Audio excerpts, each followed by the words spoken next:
Caro, querido amigo, irmão amado, que já esteve presente conosco em outros momentos na vida desta igreja e antes dela também, Reverendo João Barbosa. Esse é o nome formal, Reverendo João Barbosa, ministro presbiteriano. Para os íntimos e os não íntimos também, Barbosinha. Eu tenho que ter cuidado com as minhas apresentações, porque intimidade demais não dá certo. E no caso, com o Reverendo João Barbosa, intimidade, ele diria, né, lembra aquela velha frase? Mais do que ele gostaria comigo, né? Pegou no colo. Pode falar essas coisas? Não, né? Bom não falar não, né? Reverendo João Barbosa é pastor presbiteriano do presbitério PRBS da nossa cidade, porém já em continentes africanos e norte-americanos. Há quanto tempo já? 35 anos, já tem tudo isso já. Eu achei que era menos. 35 anos. Ele é marido da Sinara, pai do Rafa e da Marcela. E está todo mundo fora do país, com exceção da Sinara, que está lá em Atibaia, mas eu deixo ele falar um pouquinho mais. É uma alegria tê-lo conosco. Ele é o nosso preletor hoje à noite e também o pregador no domingo à noite. Eu gostaria de orar pela vida dele, para que possamos poder ter um tempo proveitoso na conferência através da vida do Barbosinha. Vamos orar.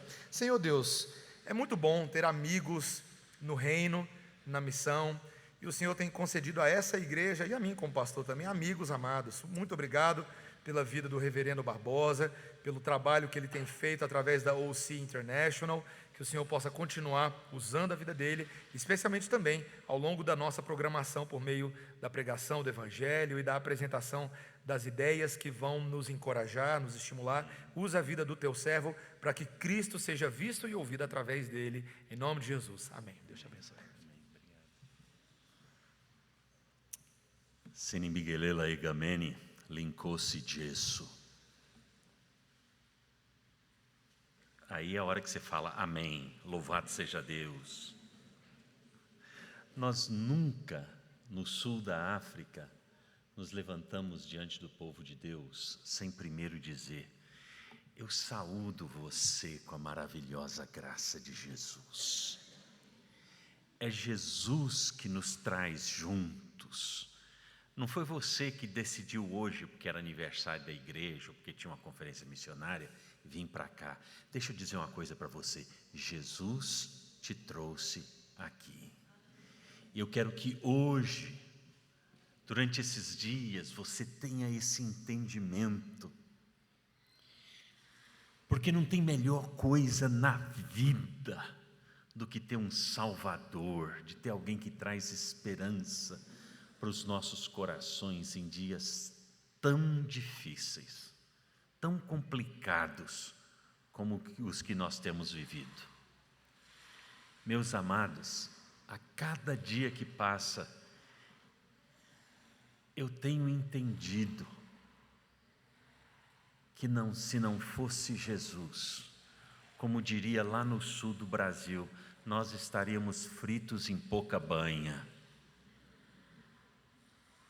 Sem Jesus não há esperança, não há vida, não há realização, não há norte. Sem Jesus não há nada. E nós, como povo de Deus, precisamos encarnar essas realidades de uma maneira tão viva, tão bonita, que os outros, quando olharem para a gente e ver do jeito que a gente vive, falam: eu quero isso aí para mim. Eu quero que isso aí seja realidade na minha vida. É aquele desespero que Pedro fala, até quando os pagãos olharem para vocês, eles levantarão as suas vozes e darão glórias ao Deus que habita nos céus. É isso que Deus nos chamou a fazer. Eu amo o que faço, sou apaixonado com aquilo que eu faço na África.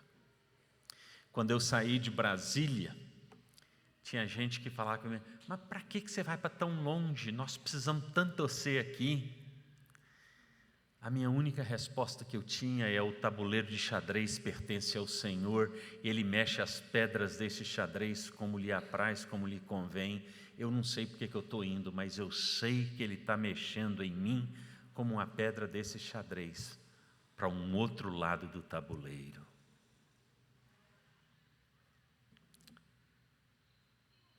Talvez o maior privilégio que eu tive na vida depois da salvação e do meu casamento foi morar na África. Tem leão sim, tem macaco, tem girafa, mas tem 1,3 bilhões de pessoas. Mais de 50% desse bilhão de pessoas ainda precisam ouvir falar de um amor eterno, de um Deus que se entregou por eles, de um Deus que os amou com um amor eterno e que eles ainda não experimentaram. Se eu pudesse ter 10 vidas, eu daria as 10 vidas para voltar lá e continuar falando do Deus que atravessou a eternidade, tocou a temporariedade para mudar a vida de gente. Deixe-me ler o Salmo 67 para você. É o salmo no qual nós vamos conversar hoje à noite. E se eu não conseguir terminar, eu paro, a gente vai embora, domingo a gente tem mais, a gente continua. Tá bom assim? Assim diz as palavras do Senhor. Seja Deus gracioso para conosco e nos abençoe. E faça resplandecer sobre nós o seu rosto, para que se conheça na terra o teu caminho e em todas as nações a tua salvação. Louvem-te os povos, ó Deus, louvem-te os povos todos. Alegrem-se e exultem as gentes, pois julgas os povos com equidade e guias na terra as nações. Louvem-te os povos, ó Deus, louvem-te os povos todos. A terra deu o seu fruto. E Deus, o nosso Deus, nos abençoa. Abençoe-nos, Deus, e todos os confins da terra te temerão. Que bendita palavra, bendito seja o nome do nosso Deus. Eu não sei o que passa no seu coração, eu não sei como você está hoje à noite, mas deixa eu te dizer uma coisa, Deus quer falar com você.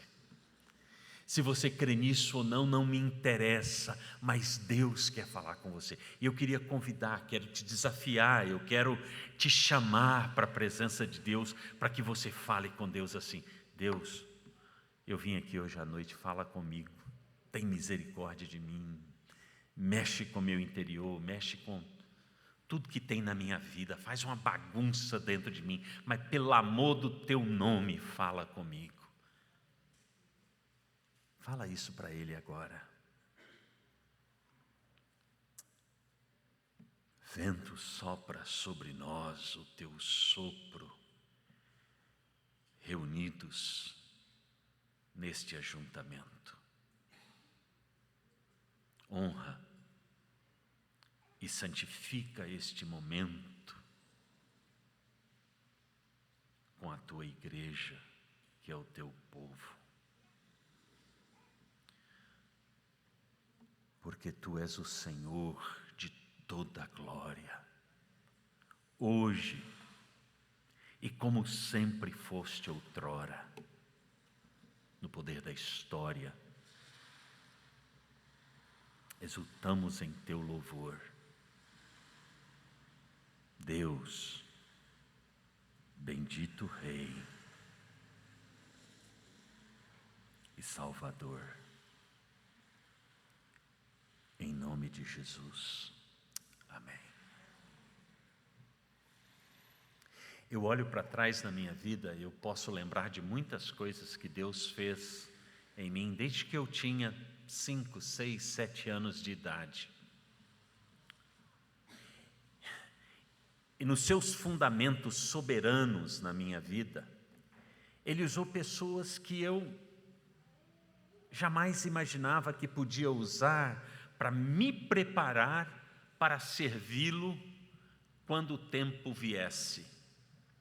Eu me lembro das crises, eu me lembro das lutas, eu me lembro dos problemas. Mas tudo aquilo foi preparação de Deus na minha vida. Uma das páginas mais difíceis da história moderna, nossa, e talvez você vai lembrar, muitos de nós lembramos exatamente onde nós estávamos quando aquele ataque nas Torres Gêmeas de Nova York, em 11 de setembro, aconteceu. Você se lembra onde você estava? Eu me lembro perfeitamente onde eu estava e eu recebi um telefonema de alguém que falou assim: ligue a televisão agora, tem alguma coisa importante acontecendo e você precisa ficar sabendo.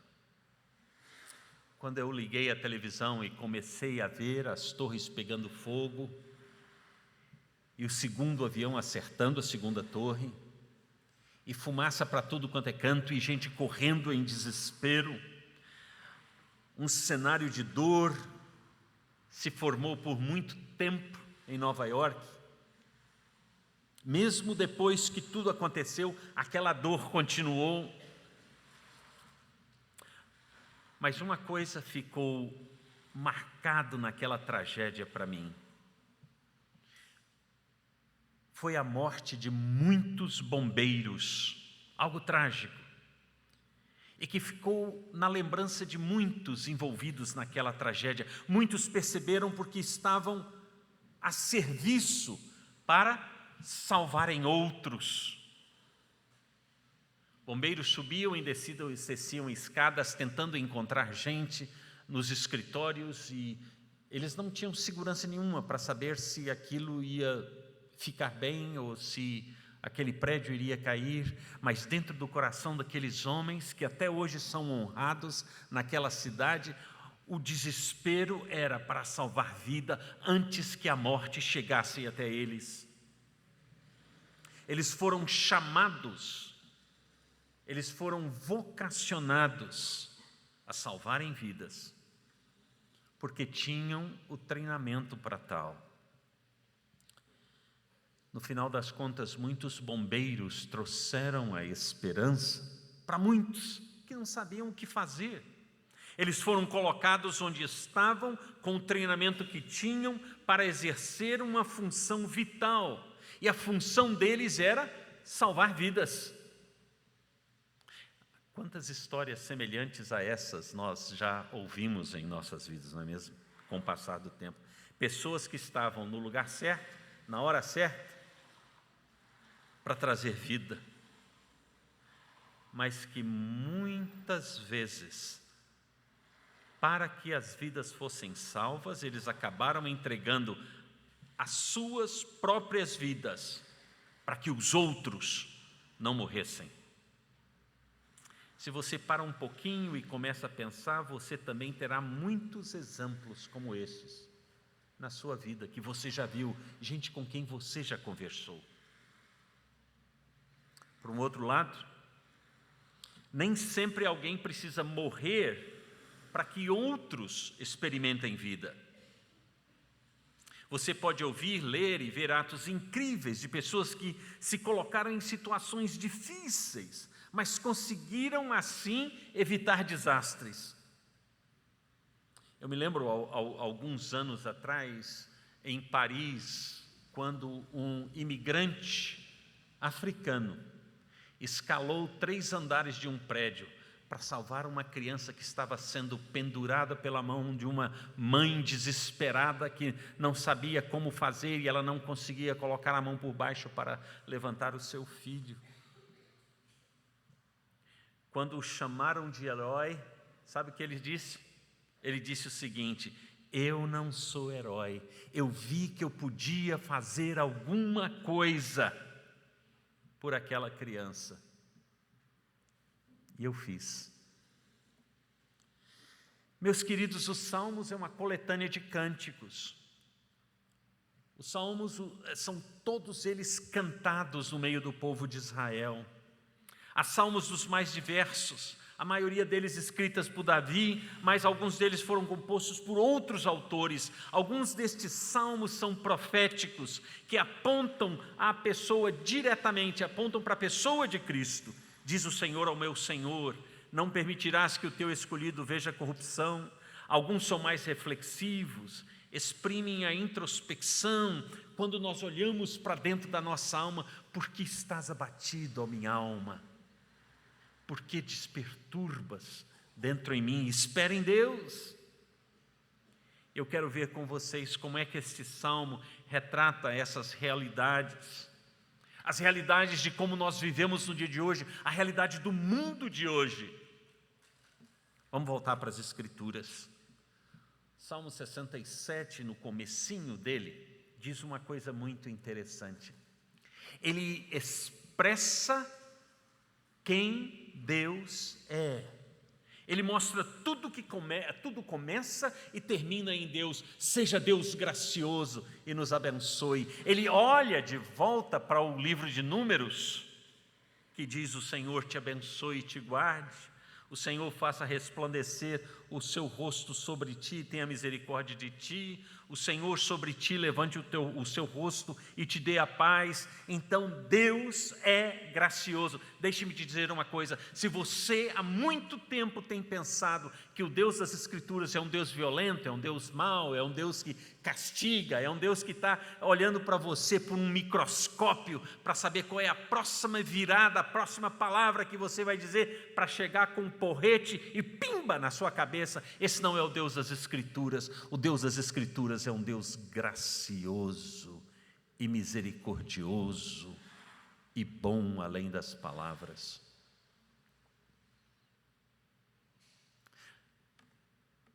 Nós temos muitos profetas do desastre no meio evangélico, que só falam o tanto que a igreja não está crescendo, como os pastores são ruins, como aquela pessoa não faz isso, como aquela denominação não faz aquilo, como aquele povo não faz aquilo outro, como eles não andam com Deus e por aí vai, e falam que o cristianismo vão desaparecer, e isso e aquilo outro. Deixe-me te dizer uma coisa: nunca em toda a história do cristianismo mais pessoas têm vindo para Cristo como nos dias de hoje.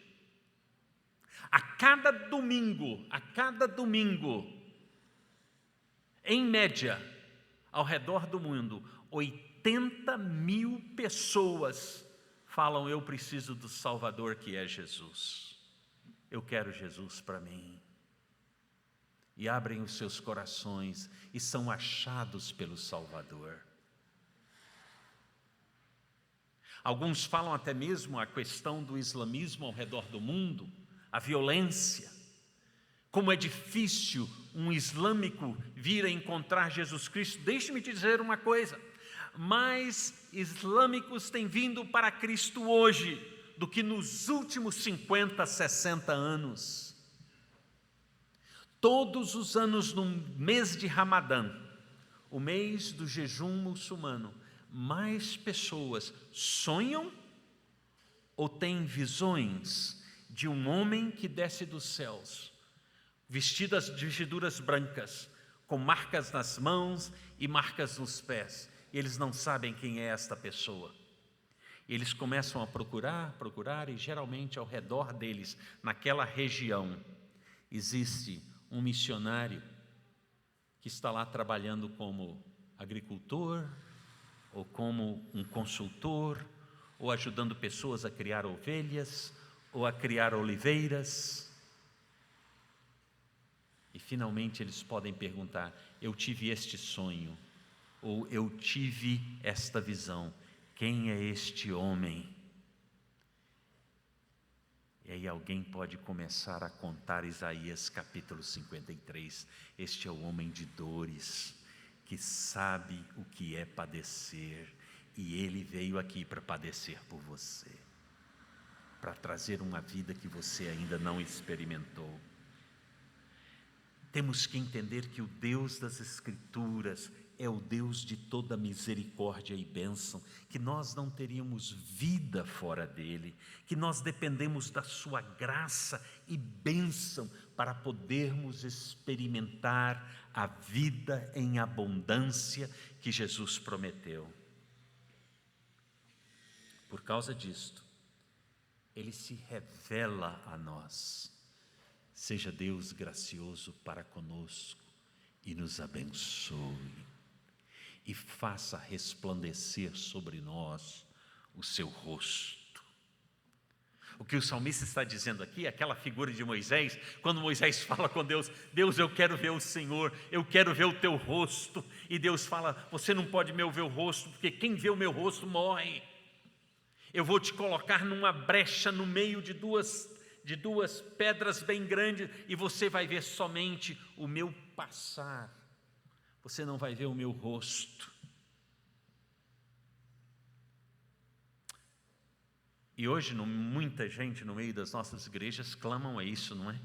Deus, deixa eu ver o rosto do Senhor. E Deus já falou desde lá do Velho Testamento: se vê, você morre. Todos nós queremos experimentar a salvação e a beleza do céu, mas ninguém tem pressa, não é verdade? Podemos ficar aqui mais uns 20, 30 anos. Ninguém está com pressa.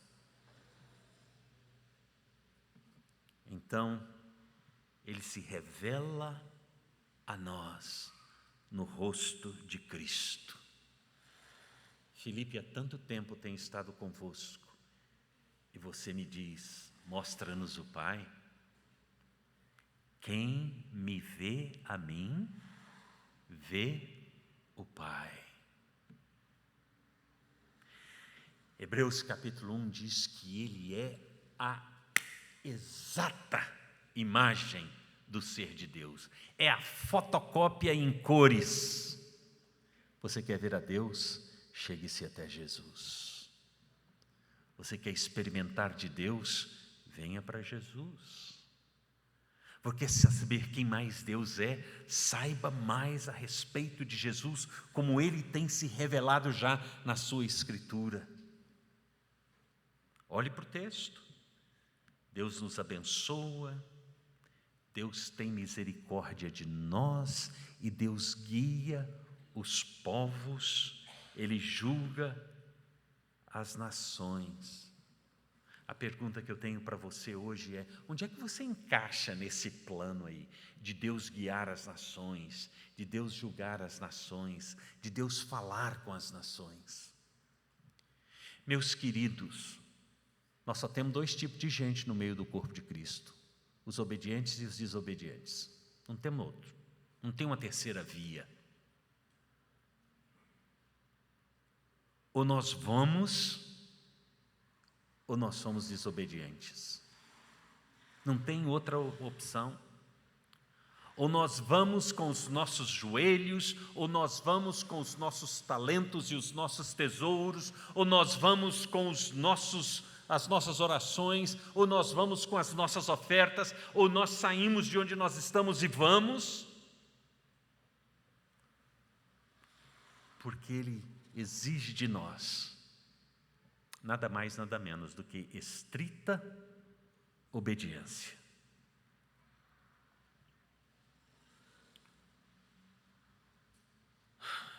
O plano do conhecimento de Deus é para que os outros o conheçam. Observe o que ele diz: que o Senhor nos abençoe. Quem são o nos neste texto? Qual é o alvo da intenção de Deus neste texto do Salmo 67? O nos são várias pessoas, somos nós mesmos, são as nações, são os povos, são as gentes. Todos estes são alvos da revelação especial de Deus em Cristo. Mas como? Hoje a gente sabe de uma maneira mais clara que Ele se revela, que Ele nos abençoa na pessoa do Seu Filho Jesus. Como o Filho é a exata representação do ser de Deus, nós somos convocados, somos intimados, somos convidados a representar a imagem do Filho.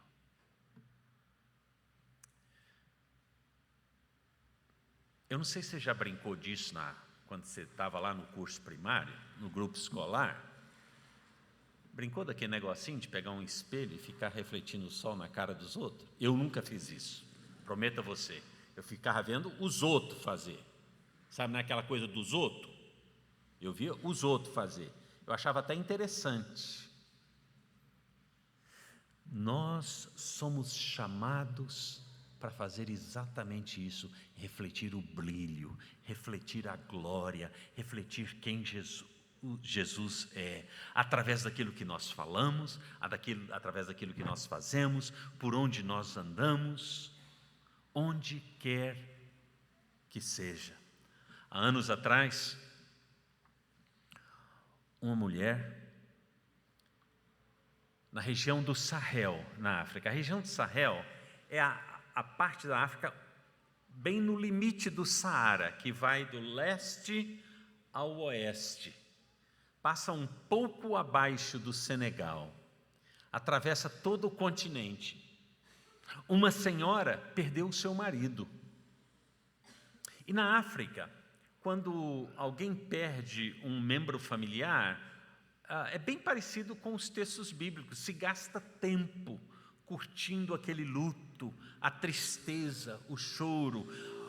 O pessoal da vila vem e às vezes se assenta com a pessoa e fica ali. Às vezes conversa um pouco, às vezes não conversa, só põe a sua presença. E uma mulher perdeu o seu marido. Perdeu o seu marido e alguém foi e chamou um pastor daquele país. Ele veio. Num sol de 45 graus, ele colocou o seu terninho preto, a sua gravata, porque assim ensinaram a ele que era a maneira santa de falar sobre Deus. E ele foi lá com um grupo de líderes da sua igreja. Foram lá, sentaram com a mulher, debaixo de uma árvore, fora da sua casa, e ali conversaram com ela. E ele falou assim: eu vou ler a Bíblia. Ele abriu o livro sagrado, leu a Bíblia, explicou a Bíblia para ela, orou com ela e foi embora. Não havia passado 2 horas, apareceu o imã, que é a autoridade muçulmana, o equivalente ao pastor da nossa igreja.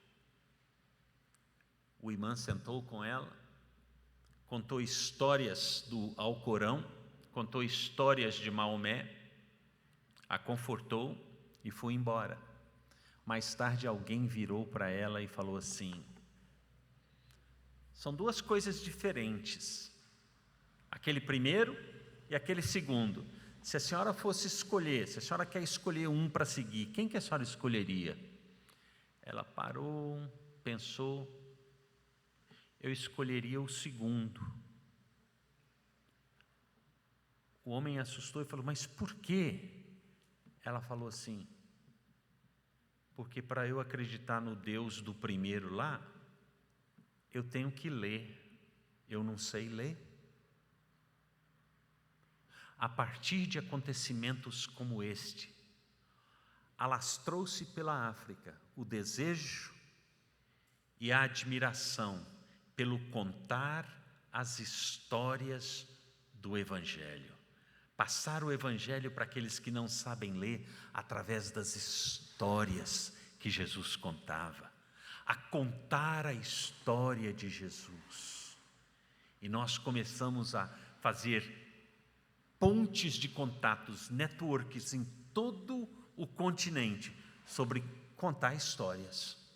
Começamos a publicar livros e peças parecidas com flanelógrafo, que contam histórias da salvação.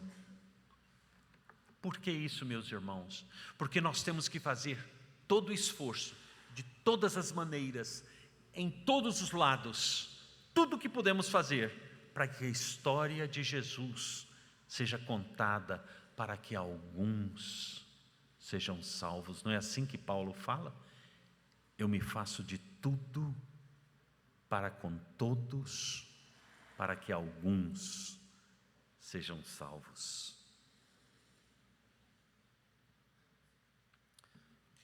Fazê-lo conhecido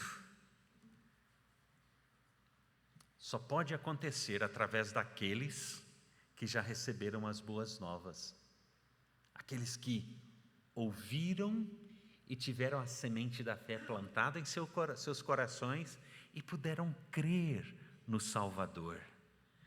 É por isso que o versículo 3 e 4 diz: louvem-te os povos todos, ó Deus, alegrem-se as gentes. Ah, meus amados, os povos não podem se alegrar na sua perdição, as gentes não podem se regozijar na escuridão.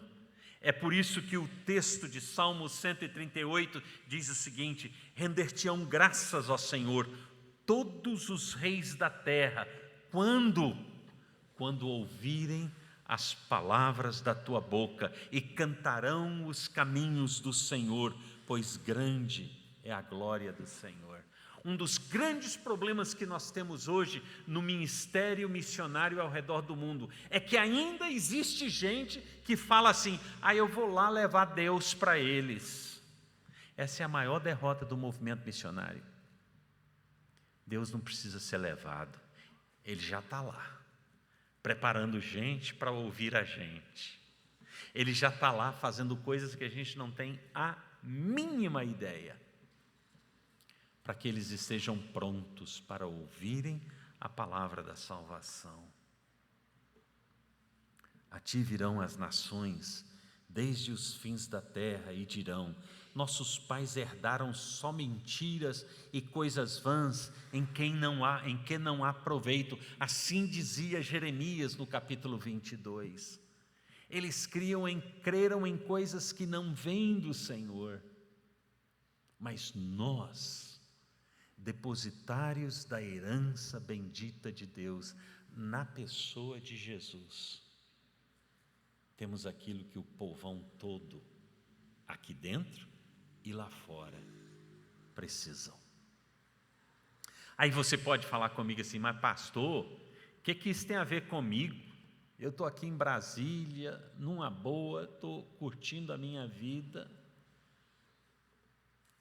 Deixe-me dizer uma coisa. Eu queria que você saísse daqui hoje com esse pensamento. Deus é misericordioso para conosco, e nós cantamos aqui que Deus é bom o tempo todo. Nós não cantamos isso? Ele é bom, Ele é abençoador, e nós somos abençoados por Ele, para que nós possamos abençoar outros. E é assim que ele termina o Salmo 67. Ele diz o seguinte: abençoe-nos, Deus, e todos os confins da terra te temerão. Deixe-me dizer uma coisa hoje, entenda isso de uma vez por todas. Deus não está nem um pouco preocupado por você ser um crente feliz. Deus quer que você seja um crente fiel. Quando Ele te abençoa, Ele tem a agenda dele. Ele te abençoa é para que os confins da terra possam temer o seu nome. E como é que os fins da terra vão temer o seu nome? Paulo fala isso de uma maneira bem clara, Romanos capítulo 10. Como crerão se eles não ouvirem do Senhor? A fé vem pelo... E como ouvirão se não tiver ninguém que possa proclamar a eles? É por isso que ele diz que bonitos são os pés daqueles que anunciam as boas novas, e diz: o teu Deus reina. Não existe outra mensagem mais incrível do que essa. Ele reina, Ele se importou com você, Ele deu Jesus para você, e por isso é que Ele nos abençoa, para que outros possam experimentar a mesma bênção que eu sou abençoado com elas. Então, meu querido, minha querida, próxima vez que você ser abençoado, abençoada, a primeira pergunta é: Senhor, quem é que precisa ouvir da tua salvação, do teu nome, com essa bênção que o Senhor derramou sobre mim. A bênção de Deus, meus queridos, é uma bênção redentora, por isso que ele diz: abençoe-nos Deus, e os confins da terra te temerão. A bênção de Deus, ela é enviadora, por isso ele diz: abençoe-nos Deus, e os confins da terra te temerão. Quem é abençoado envia mensageiros para proclamar, para explicar, para compartilhar, para anunciar esta bênção àqueles que não a têm. A bênção de Deus espalha o princípio da sabedoria, o dobrar-se diante de Deus, o temer a sua pessoa. Esse salmo, meus queridos, é o desejo de Deus de que todas as nações possam conhecê-lo, possam segui-los e possam ser abençoados. Há muitos anos atrás eu estava no norte de Moçambique, fazendo um treinamento de pastores, e eu estava andando pela cidade.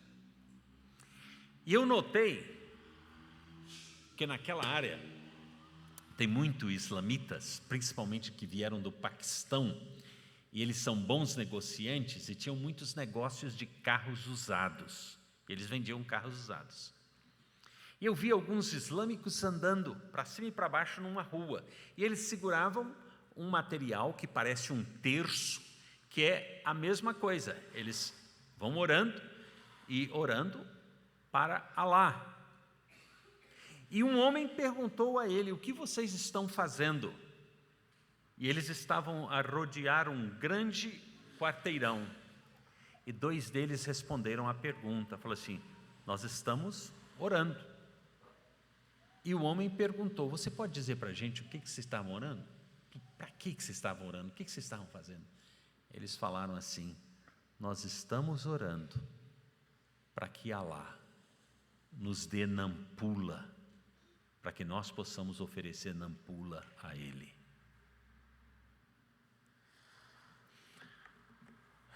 A grande diferença, uma das grandes diferenças do islamismo com o cristianismo, que o islamismo é uma religião, o cristianismo é um relacionamento. O islamismo oferece o talvez você possa ir para o paraíso. O cristianismo oferece uma vida com Deus para sempre. É por isso que o texto diz no versículo 7: e todos os confins da terra te temerão, porque existe uma segurança de quando eu conheço a Deus, quando eu me abro para Ele, Ele planta a sua fé redentora dentro de mim. Eu experimento algo que nenhuma outra religião pode me oferecer, que é a vida com Ele mesmo. Entenda uma coisa: quando nós celebramos 9 anos de nossa igreja, nós celebramos a bênção de Deus sobre o seu povo. Quem diria que 9 anos atrás, um grupo de quase 100 pessoas se reuniam e começaram a se chamar de Igreja Presbiteriana Redenção, poderia ser o que é hoje? Quem diria que aquele grupo de gente simples e ordinária poderia fazer tanta coisa boa na vida de tanta gente que precisava desesperadamente um Salvador. Ai, Jesus abençoou aquele grupo de quase 100 para se tornar 200, 400, 600, e hoje já somos mais de 800 que nos reunimos aqui aos domingos.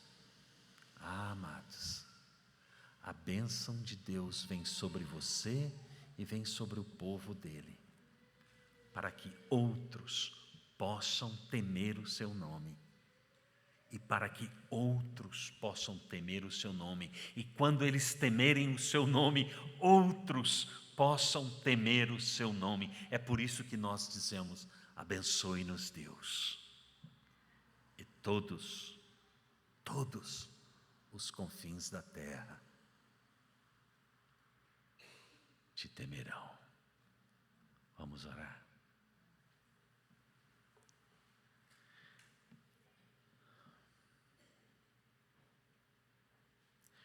O desafio de Deus para você hoje é resumido em 2 perguntas. E eu desafio você a perguntar isso a Deus agora. Senhor, se não eu, quem? Se não eu, Senhor, quem?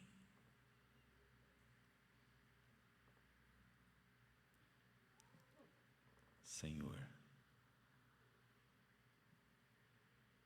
se não é agora, quando?